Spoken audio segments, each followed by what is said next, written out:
أهلاً فيكن بحلقة جديدة في مسلسل صيادة بمشرط.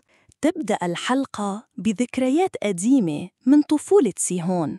يوم عيد ميلادها أمها جابت لها كيكة لتفرحها، لكن فجأة يطلع أبوها ويدخل البيت غاضب، يهجم على الأم ويسحبها من شعرها. سيهون توقف مكانها، ما تحركت، عيونها خايفة.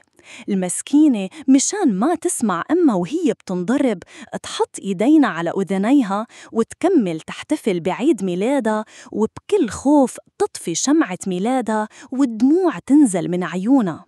بيروح بينا المشهد لسيهون وهي في عربيتها راكنة أمام مركز الشرطة. بينما كان المحقق جونغ هيون لسه بيحقق في القضية ويبحث عن ثغرة لتوصله للقاتل، بعدها يدخل مساعده وهو يقله إنه جمع كل لقطات الفيديو ورح يبدأ يراجعهم هو وزملائه.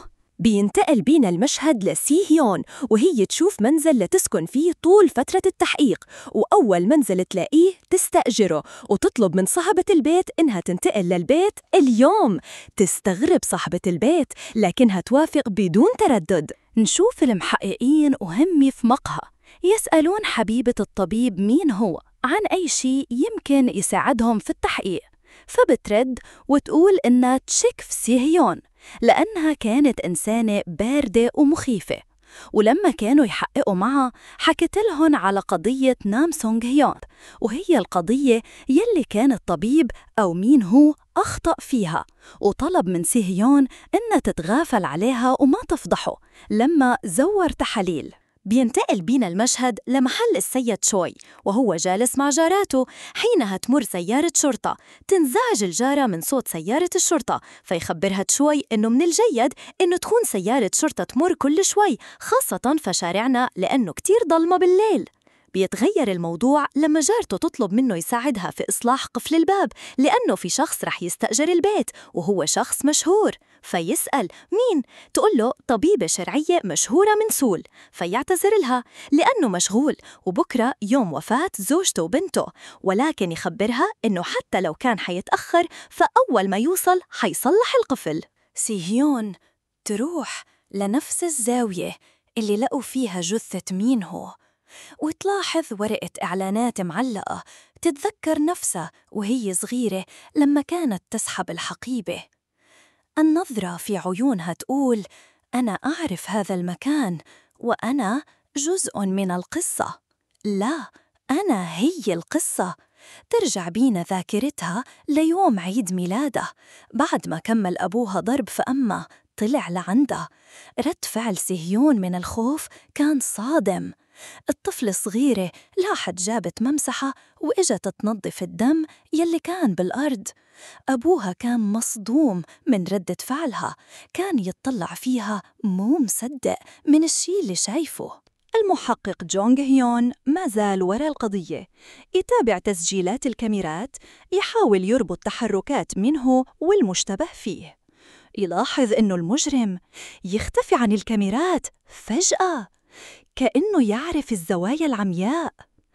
يبدأ يشك إنه مو مجرم عادي، هذا واحد يعرف المنطقة منيح.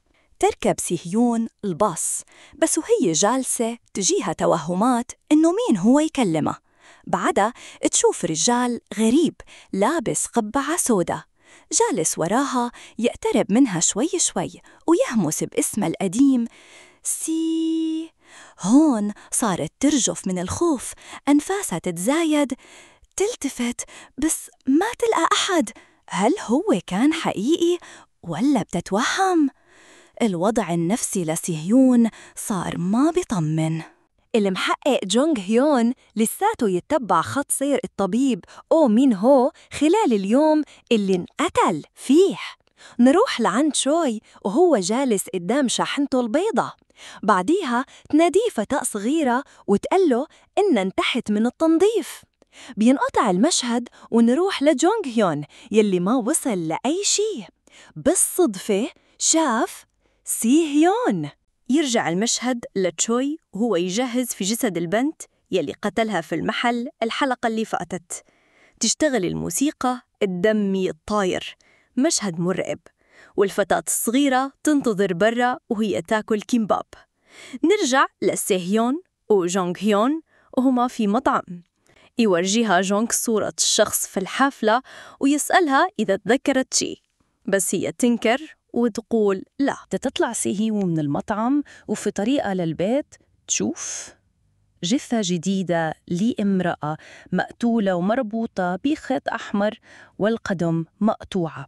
بنفس اللحظة يتصل بها رقم مجهول. الصدمة لما ترد وتعرف إنه أبوها المجرم. لما تكون تتكلم معها تلمح بنت صغيرة تجر حقيبة، فتصير تتبعها بسرعة للحظة توه منها وما تلاقيها، وتكلم المجرم وتخبره إنه يشتري لها كمباب، فيبعت لها إشارة إنه من هات الطريق. لما تتبع الإشارة توصل لمكان الحقيبة والكيمباب محطوط فوقه. يطلب منها والدها أن تتناوله، فتسأله شو يلي بده منها؟ هل بده ينتقم منها؟ فيخبرها إنه سعيد إنه شافها، فهي تعلن تحديها إله ورح تنهيه. بعدها تاكل من الكيمباب كإعلان لبداية التحدي. وهون تنتهي حلقتنا لنهار اليوم يا غوالي. استنونا في حلقة جديدة، لن تنسوا متابعة ولايك وتحطوا لنا تعليق.